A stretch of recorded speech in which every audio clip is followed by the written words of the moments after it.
I took gymnastics because I wasn't playing around. I remember my dad took me to gymnastics class the first time, and we walked into the gym. I was little. It was all girls. It was 100% girls and me.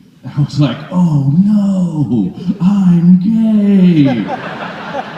And I didn't even know what gay meant, right? Because I was just a little kid. It was just a word to me, but I knew from all my friends that if you play with all girls all the time, that was totally gay. And I knew that Batman didn't play with any girls at all. Batman only played with Robin, and that is totally not gay.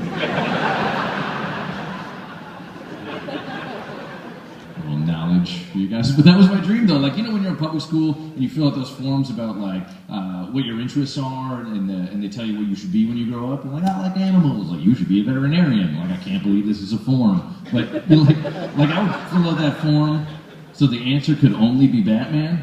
I fill it out there like, well, what motivates you? I'd be like, avenging the death of my parents. I'd write that in.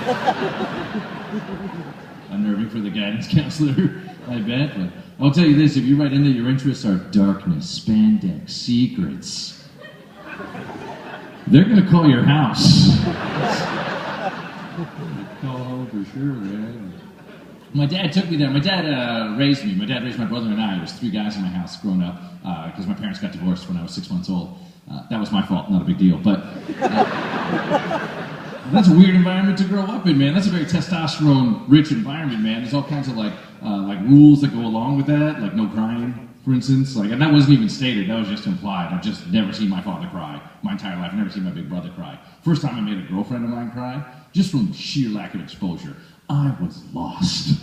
Like, I don't know how to handle the situation. Like, I don't know how to make her stop is the thing. Like, I don't know what to do. I didn't know what to say. I just said what my dad would say to me. I was like, you better cut that out before I give you something to cry about. And that's not...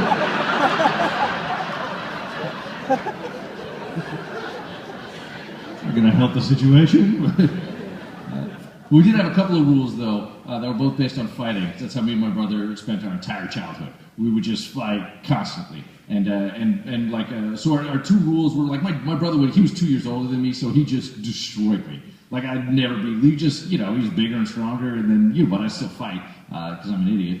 And but we had 2 rules which were both based on fighting, and my dad never cared what my brother was doing to me. Largely, like, my brother's like got me by the hair and he's rubbing my forehead on the carpet, trying to give me rug burn on my face. My dad's just looking past it. You know, he's got my head in the closet door, slamming it. That's fine. At a certain point, my dad would be like, hey, no punching in the back. All right, sure. Let's draw the line there. That's pretty helpful. I mean, it was actually helpful to me because my brother's favorite move was called the Falcon. He just punched me right between the shoulder blades, and I go, ah! Thanks so much. And then the other rule is if we were in the living room and my dad was in there, he'd be like, hey, don't block the TV. All right, that's enough rules, Dad. Can we use a couple more rules so I survive childhood? And I'd be like, no, you'll be fine. How about a rule for touching a hot stove? Nope, you'll figure that out. Any rules about getting into a white van? That's a mistake you only make once. All right.